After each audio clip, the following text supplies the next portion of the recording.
Hello everyone, it's Nicole. Welcome back to my channel and another paper crafting video tutorial. Today we are going to be talking about the Simon Says Stamp limited edition Halloween card kit for STAMPtember 2024. Every year Simon does come out with a Halloween card kit. Many of the components will be available for individual purchase, but the value is only in the kit. Let's take a look at what's inside. Okay, this is the limited edition Halloween kit. Let's show you what's inside and then let's create some fun projects. There is some glitter gel stickles in the color Starshine. Look how pretty that is. You're getting the cube inks of Positively Saturated Ink in Terracotta and Zest. A new embossing folder. Look at those jack-o'-lanterns. This is called Glowing Jack-o'-lanterns. Super fun. A new layering stencil set called Houndstooth Bats. Look how fun that would be. An adorable sticker pops from Doodlebug. I love, love, love Doodlebug. Some Confections Candy Corn Ideology from Tim Holtz. A couple of beautiful envelopes. We have a wood grain and a white. Perfect for sending out our cards. We're getting some amazing glitter paper in purple, black, and orange. Some fantastic double-sided pattern paper. Love these colors. Love the design. For sure using this. Two new exclusive dies. You can see I already broke them out of the package. I love them so much. First up, we have our witch feet. This is amazing. If you have the witch hat from Simon Says Stamp, imagine using those together. We might even be doing that. We'll see where the video takes us, but love this. And then look at this. Oh, actually, let me show you the die. So it comes with the feet, the layering pieces, the shoes, and the buckle. Then there is this awesome coffin die.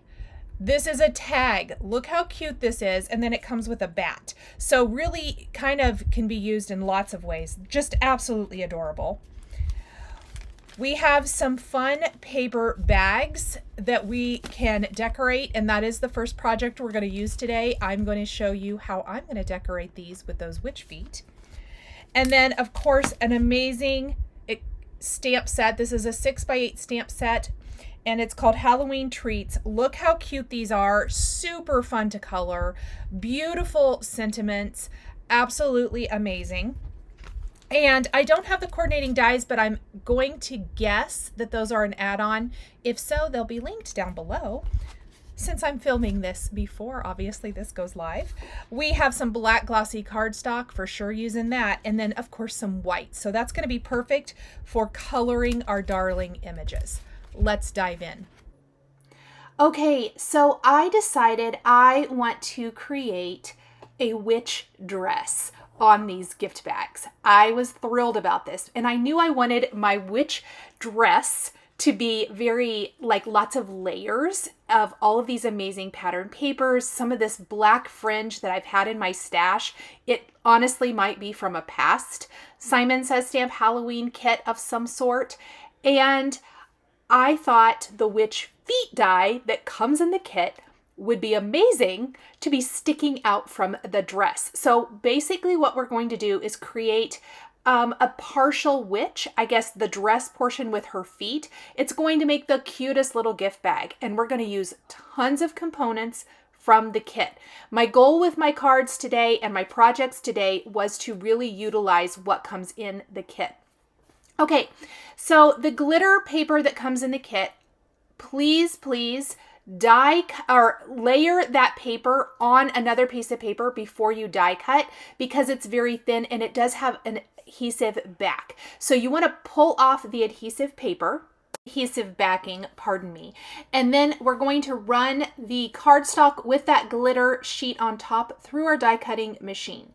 For the base of the witch legs, I did die cut those from one of the glitter colors and then the layering pieces from another so that I could have contrast tights The boots I've die cut from that black glossy cardstock, also included in the kit. And then the buckle, I did grab some gold matte cardstock from my stash, also from made by Simon Says Stamp, or available at Simon Says Stamp. And we're going to use that for the little gold buckles. These boots and these witch legs, amazing. I love them so much. You'll notice I'm using my Simon Says Stamp reverse tweezers to easily pick up and place the tights exactly where I want them to go. I highly recommend having some reverse tweezers in your stash. It does make creating and assembling little parts and pieces like this so much easier. I'm using the glue press for my glue today as well, which again is another fantastic tool. Look at those little witch legs. Here are the gold buckles. How cute are these, you guys? Are these not the most fun little legs? I just can't get over them.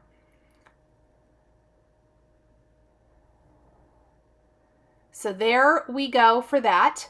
And we're going to do this 3 times. I need 3 sets of these witch legs because there are 3 bags, or I received 3 bags in my kit, and I decided let's just go ahead and make bags out of all of them. You guys know that I love the paper crafting in addition to the card making. So I am going to now take the scoring board from Simon Says Stamp, and you can see that I was measuring my bag. I want to be able to fold it over a little bit. So about at the 1.5, I'm taking the scoring tool and I am going to score my bag and fold that with the notch part folded in. And that was on purpose so that I would have a flat surface to attach the first layer of my dress, of the witch's dress. I'm going to use one of the pattern papers included in the kit, and we're going to go ahead and adhere that right to that top part. I did decide to do a little double-sided tape. I thought it was nice and strong. So let's go ahead and attach that to the top of the bag. And then we're going to trim it to the right length. I decided it might be safer to go ahead and do that after the fact. And again, it's 1.5 inches wide because that is how far we folded over the top of our bag. Okay, once we have that, I am going to go ahead and start creating the ruffles for our friendly little witch's dress. For that, I am using the Tim Holtz Rosettes in a different way. So you are going to need to cut a couple of them. Normally you would cut 3 of these and adhere them end to end to make a rosette. This time I have 2 of each pattern. I am going to fold them back and forth, even though we will flatten them out quite a bit. You do need 2 of them, even though we're not going to quite use 2, if that makes sense. So you actually could get, you can attach them end to end, but whatever's left over, and I do this for my 3rd bag, I'm able to utilize those leftover pieces by only having to die cut it one more time, I guess, if you will, and then placing it together to put on my bag.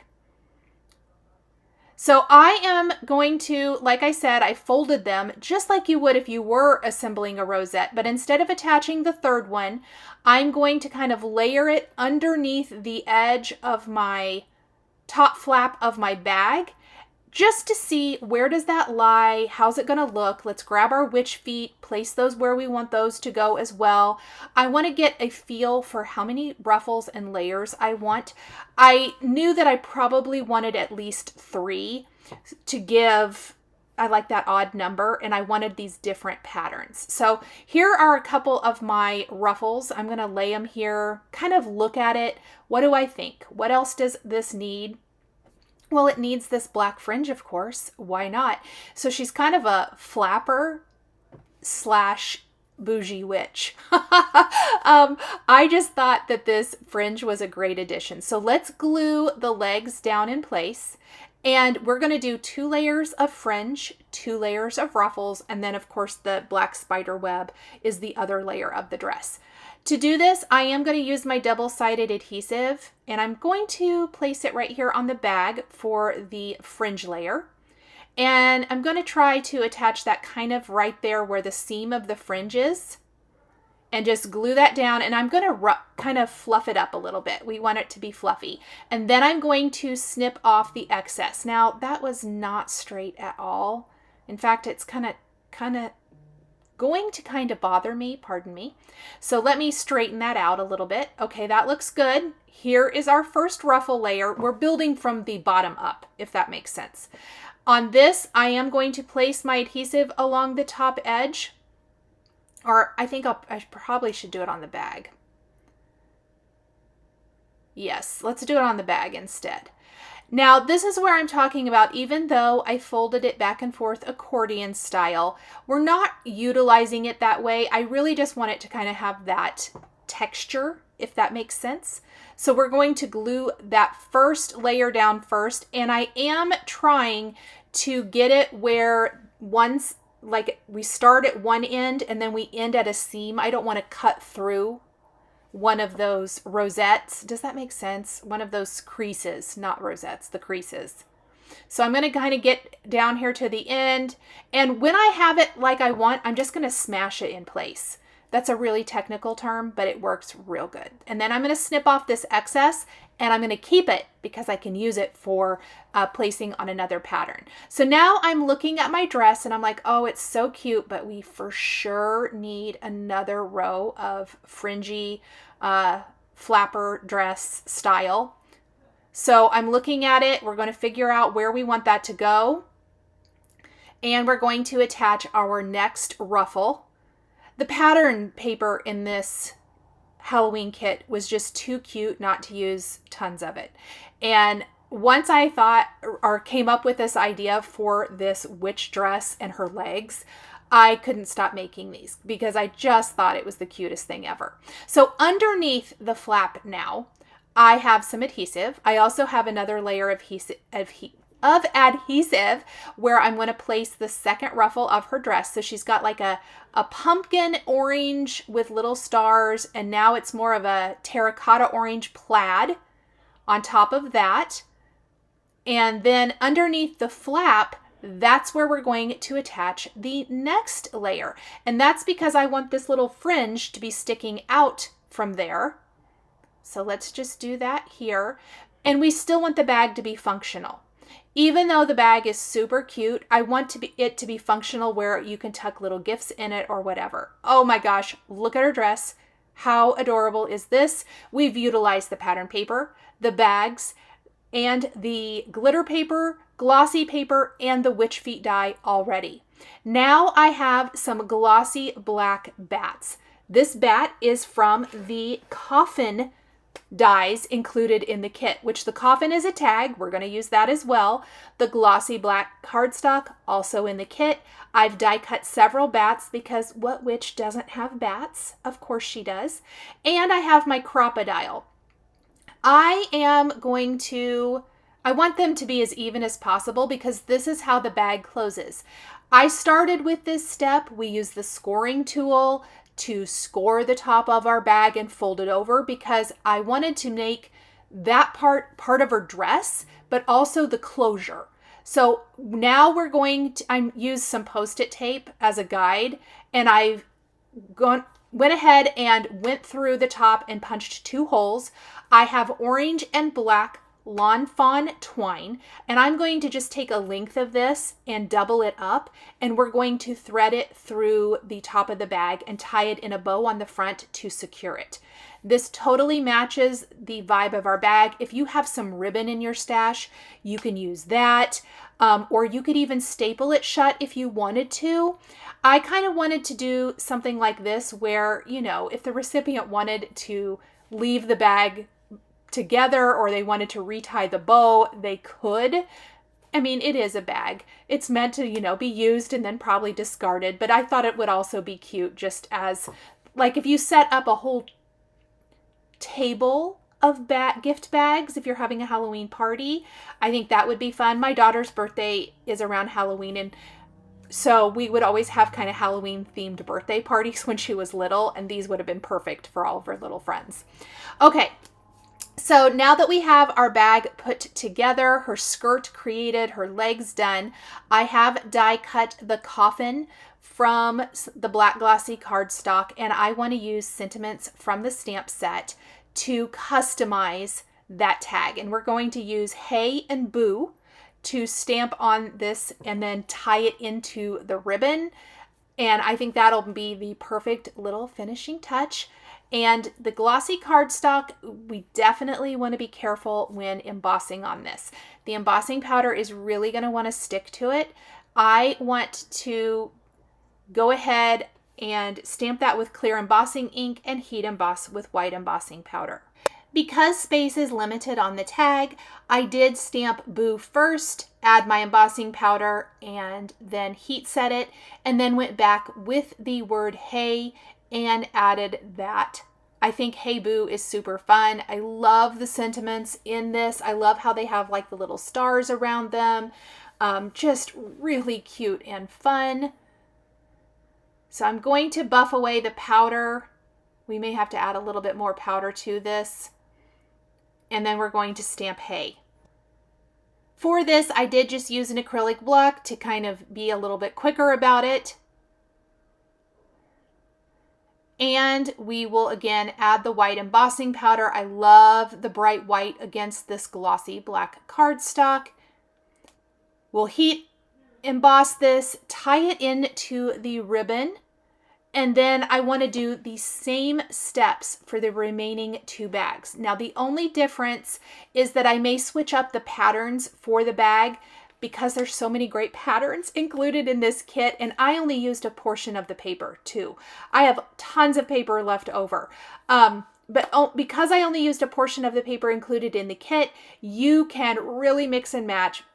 Pick your favorite patterns. If you want to incorporate some other colors, you could definitely use some of the other patterns in here.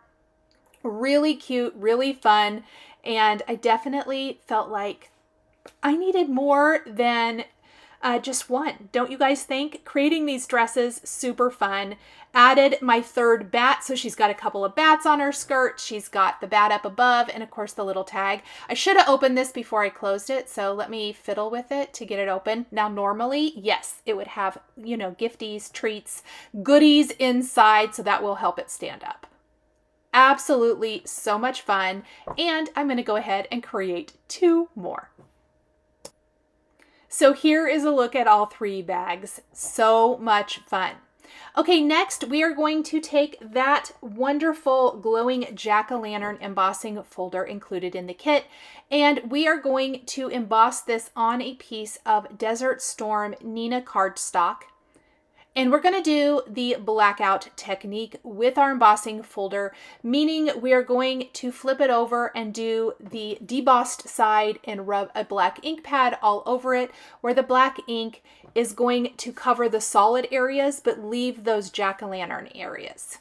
So here is what it looks like, and we're going to use this one sheet to create 2 cards. I'm a big fan of utilizing my supplies to create multiples. You saw that in the bag. We're going to do this for the cards as well. So I'm taking my black soot ink pad. I also am working on the Simon Says Stamp glass mat and rubbing that ink all over the surface.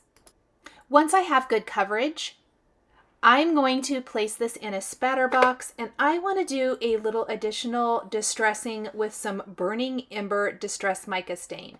This is a beautiful, like burnt orange, shimmery spray that I think is perfectly going to complement these glowing jack-o'-lanterns. As I mentioned, I want to be able to use this same panel for both cards, so we're going to cut it just right in half. So we're going to grab our paper trimmer, measure about 2 3/4, I believe, and then just give that a little chop. Okay, once we have it cut in half, you can see I have another piece of craft cardstock here, and that's going to be used for the base of both of my cards.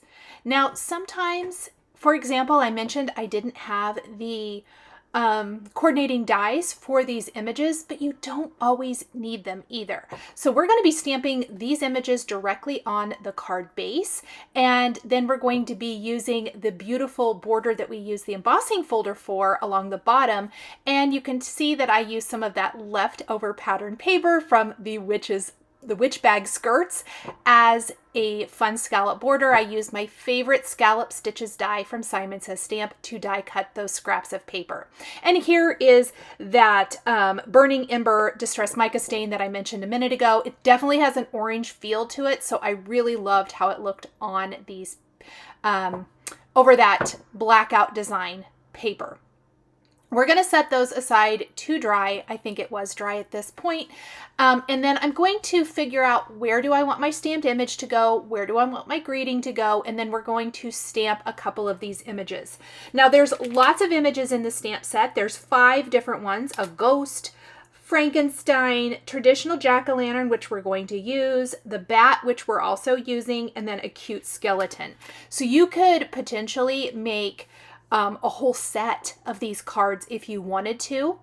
I am going to just do 2 today. I'm going to do the bat and the pumpkin. I will be coloring these in with Olo markers. If you've seen any of my other videos where I've talked about coloring with Olo on craft cardstock, you know that I'm a huge fan. I love the results you get with Olos on craft. I think it's phenomenal. I'm also going to attach that embossed blackout design along the bottom edge, and then we're going to separate the top from the bottom of the card, plus just add that contrast and interest with that pattern paper scallop border. It's a great way not only to utilize your pattern paper scraps, but like I said, it gives a good division from the top to the bottom of this design. Let's go ahead and do the same thing for our jack-o'-lantern. Again, I want to kind of use my bottom panel as a guide to know where I want to stamp this. We're going to stamp our jack-o'-lantern with a alcohol ink friendly ink. I'm using Hero Arts Intensified Black. And then we're going to go ahead and attach that bottom panel. Just like before, I did attach it with some double-sided tape. Liquid adhesive also works great here. I always like to just make sure I use something nice and strong. With a paper like this that has been run through an embossing folder, sometimes it can be a little trickier to stick, so you just want to use something nice and strong when you're doing that. And of course, I have my other little border. I've placed that double-sided adhesive. I believe I used the little plaid for both of these. And I just love the contrast this provides. Once we have this, it is time to color in our images. I will be using Olo markers today to color in everything. I will list the markers I'm using down in the description below, as well as over on my blog for easy reference. So we're going to start by just coloring in the dark area of our jack-o'-lantern first. I often like to do a dark color and then blend out with my lighter shades. And I'm going to do more of a feathering technique for a pumpkin. If you've seen me color any pumpkins or jack-o'-lanterns before, you know that this is really how I do all of them. And I don't want to over blend it because I want it to have tons of texture and definitely give that pumpkin type of feel. Now we're going to go with our lighter shade and just kind of pull that darker shade. And I'm trying to go around the highlights. However, you can always go over those with a white gel pen later if you don't want to be super careful. Oh, it looks so cute. Love how it's turning out. Okay, once we are happy with the jack-o'-lantern, we want to color in a few other areas. If you feel like you have over blended, which I kind of did here, I'm going back with my darkest shade and kind of just adding in a few more of those feathering type of strokes with my pen, and that's going to add in much more texture, and you can always blend it if you get a little too aggressive. To even deepen and darken it a little more, I'm going to use a brown marker. I find that brown works really great over your oranges, your dark oranges, even greens, reds. To deepen and darken some of those areas, you can always use that. So I'm going to use the brown for a couple other places here as well. For the handle, we're even going to go in and use the brown for that. I'm just trying to be super careful for that little area, and that looks pretty good. Okay, so then we have all of the candy, and I wanted to go with a lot of color for the candy portion of this. So we are going to color in with our purple marker in a couple of areas here.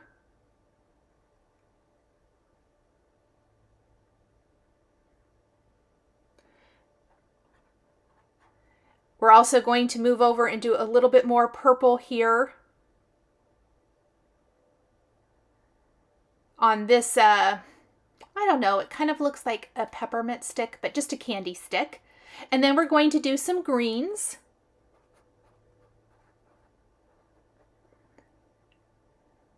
So just going in with my green marker here. Then we're going to do a little yellow.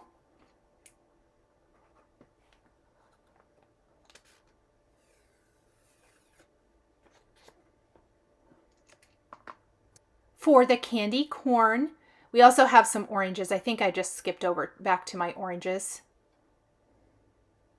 Did a little bit lighter there.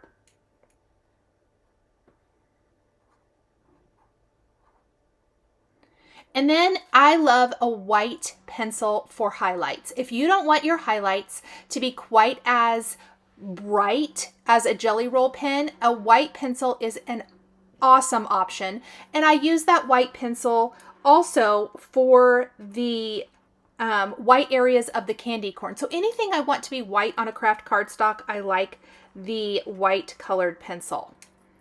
Next, we're going to do some red violets, or what I like to call the magentas, for adding in this great color here.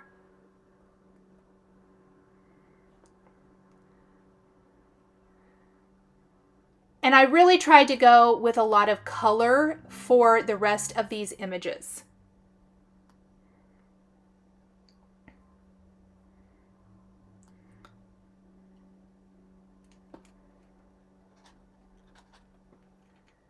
A little bit of yellow. Now, when the marker first goes on the paper, it may kind of be not the color it ends up. Now, alcohol ink markers dry quickly, and you'll notice as I lay them down, they look kind of wet, maybe even, but as that color dries, which again is very fast, you're seeing it here on camera, the color really shines, and I think it looks amazing. Kind of gives you more of a primitive look, which I personally love. I'm going to take a black Jelly Roll pen for the eyes, and anything black on my jack-o'-lantern as well as the bat to really make those areas pop. We can go back in with a white pen after bit and add in some detail. I will need to fix that one eye as well. I don't think my pen was flowing as great as it did once I got going with it. Let's skip over and color in our bat. And again, we are going to use Olo markers. I'm going to use a lot of the same colors to color in the colorful areas, but we are going to do some beautiful cool grays for the bat itself. But I do want to try to stick to, you know, the markers I already have out on my table. I'm going to do some really fun bright purple on the underside of the bat wings. Just having fun with the coloring here.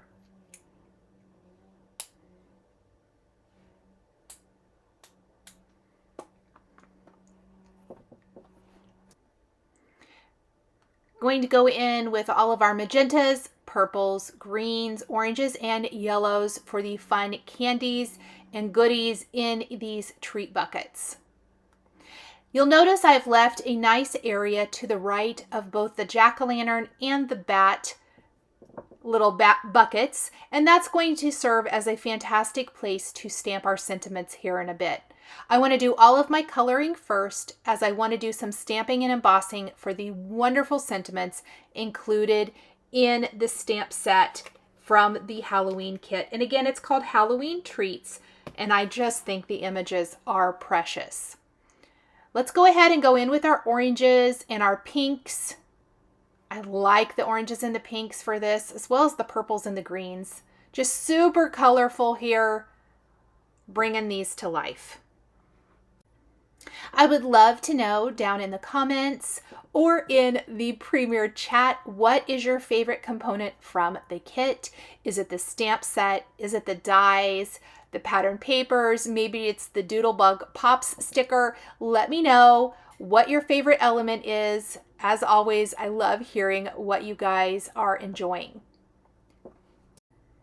Okay, so now that we have our candy, for some reason I just felt like I needed to get that candy colored first. We're going to start working on the bat, and I do want him to be black. When you're coloring something black, you're going to want to do it in shades of gray. That does give you the illusion of black without just being a solid black color. So I'm going to go in now with my darkest gray color. I guess I used warm grays. I said cool grays earlier. I'm using warm grays. And we're going to start layering it in. And again, I'm going to go kind of with my darkest gray first, and then we're going to use a mid-tone gray and a lighter gray to blend all of those elements out. So it's going to be softer towards the middle of the image, towards the face. And that is kind of important because you still want to see those elements.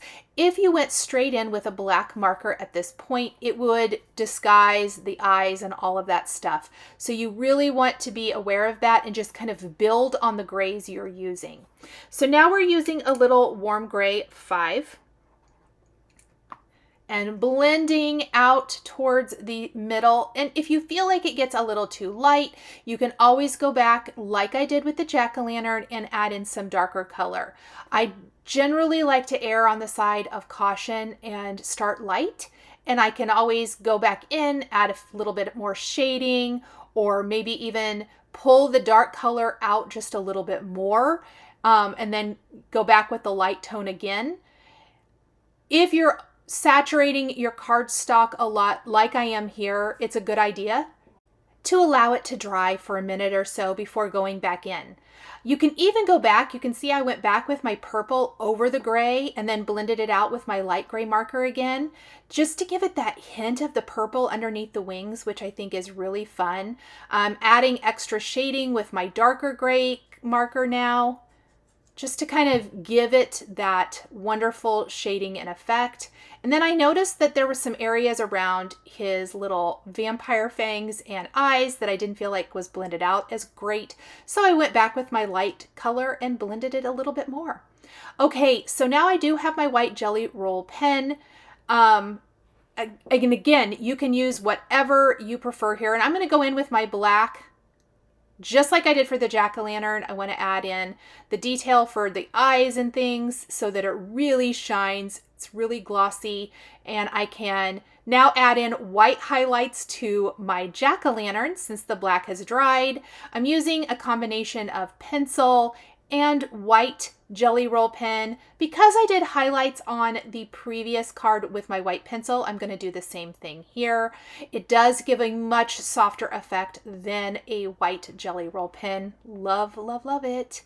Okay, that is looking super good. Let's go ahead and add in our sentiments. So I want to use the sentiments from our stamp set, the Halloween Treats stamp set, and I want to stamp them with embossing ink and heat emboss with white embossing powder so that they really pop. And this is why you wanted to have your images colored first, because parts of it will overlap.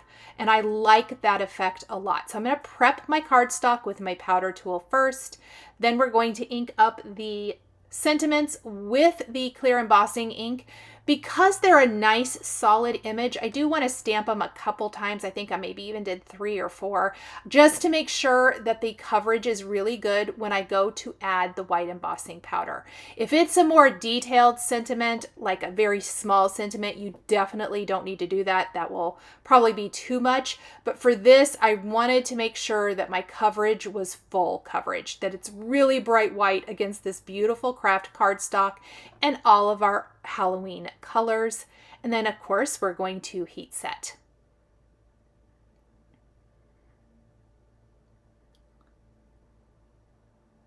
And look at this. Oh my gosh, you guys, I love it so much. Such a cute stamp set. Let's go ahead and do that for our second card. Once we have both of our sentiments, I am going to place these in a spatter box, and I am using some of the Spellbinders Onyx Silk to do a little bit of black tapping. I'm really trying to be careful. I don't want to go too over the top. I just wanted a little extra imperfection distress up here, and I like that little bit of black. I think it pulls some of the black from the bottom of the panel up.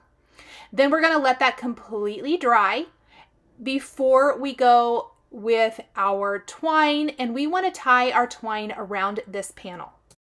Kind of pulling off of the gift bags at the beginning of the video, we are going to double up the orange and black Lawn Fawn twine. We're going to wrap it around our panel a couple of times and tie it into a pretty little bow on the front.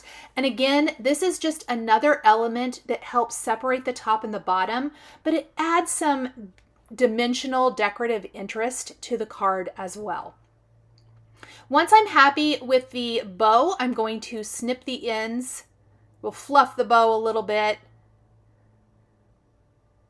And I love it so much. It turned out absolutely adorable. We are going to put a little glue back behind the knot, and then I like to use some tweezers to kind of help hold that down. It will help keep that bow secure for, you know, traveling through the mail and for the recipient. So let's go ahead and wrap this twine around the second panel and tie that in a bow. We're going to finish our cards with a scattering of Spellbinders, I believe it's graphite gems. I love this little additional bit of sparkle. These are from my stash, not included in the kit, but you could use any kind of gem you want to here. You might have some positively saturated gems that you want to use. And you may notice that the bat's eye, I had a little trouble with it, so I needed to let it set and completely dry. And I'm going ahead and moving ahead with all of the other steps, and then I'll go back with my white Jelly Roll pen and add that detail in. It's just, it was smearing because it was not dry when I went to add the white area of his eyes in. Then I'll glue these two white card bases, and I'm all finished. Thank you guys so much for joining me today for these projects featuring the Halloween 2024 limited edition card kit. The supplies I used are listed and linked below the video here on YouTube. Thanks for watching. Thank you so much for joining me today for another paper crafting tutorial. I love being able to share with this incredible community of crafters. I want to give a huge shout out and special thank you to my amazing Patreon members.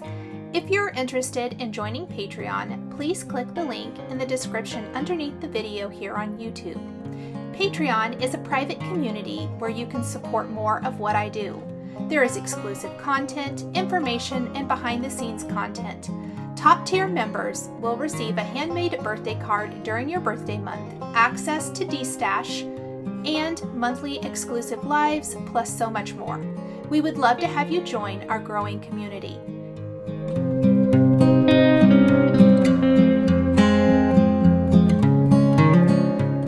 Please be sure to subscribe to my channel, click that like button, and don't forget to hit the notification bell to always be notified when I have a new video.